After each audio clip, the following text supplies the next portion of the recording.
అలసిన వాణిని ఊరడించు మాటలు. సహోదరుడు భక్తసింగ్ గారి యొక్క పరిచర్య నుండి అనుదిన ధ్యానములు.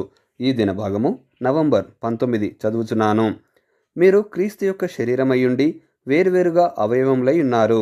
1 కొరింథీ 12వ అధ్యాయము 27వ వచనము. వారు ప్రభువును సేవించుచు ఉపవాసము చేయుచుండగా పరిశుద్ధాత్మ, నేను బర్నబాను సౌలును పిలిచిన పని కొరకు వారిని నాకు ప్రత్యేకపరచుడని వారితో చెప్పాను. అంతటా వారు ఉపవాసం ఉండి ప్రార్థన చేసి వారి మీద చేతులుంచి వారిని పంపిరి. అపోస్తలుల కార్యములు 13వ అధ్యాయము 2-3 వచనములు. బర్నబాను సౌలును సంఘము పంపించెను గాని వారు తమ స్వంతముగా వెలుటలేదు. పెద్దలు వారిపై తమ చేతుల నుంచుట ద్వారా ఇట్లు చెప్పుచున్నారు: మీరు మా తరఫున వెలుచున్నారు, మేము మీతో వచ్చుచున్నాము.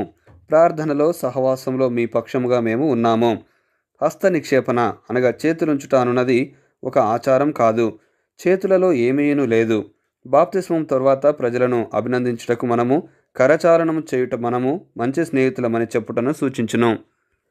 మన ఆత్మీయ సమానత్వము, ఏకత్వము, ఐక్యతను చూపించుటకు మనము ప్రపంచమంతటను చెదిరియున్న సంఘమంతటి పక్షమున ప్రభునేసుక్రీస్తు యొక్క సంఘమును ఒకే ఒక కుటుంబమునకు చెందిన వారమని ప్రకటించుటకే చేయుచున్నాము. మనము అదే ప్రశస్తమైన రక్తంతో కొనబడితిమి కాబట్టి మనం ఆయన దృష్టికి ప్రశస్తమైన వారిగా సమాన ప్రాముఖ్యత కలిగి ఉన్నాము. 1 కొరింథీ 12వ అధ్యాయము 18-21 వచనములలో మనము క్రీస్తు శరీరమును మర్మమును గురించి చదువుదుము. మానవ శరీరంలో ప్రతి చిన్న అవయవము, గ్రంథి కూడా అవసరమైనవే. శిరస్సు పాదములతో మీరు నాకు అవసరం లేదని చెప్పలేదు. దేవుడు మనలను ఆ విధముగా చేసెను. అదే విధముగా పరలోక కుటుంబంలోని ప్రతి విశ్వాసి దేవుని దృష్టికి సమానముగా అవసరము, సమానముగా ఉపయోగపడు వారము. హస్త నిక్షేపణ ఒక ఆచారం కాదు గాని ఒక సాక్ష్యముగా ఉన్నది. బాప్తిస్మము, హస్త నిక్షేపణ కలిసి వెళ్ళును.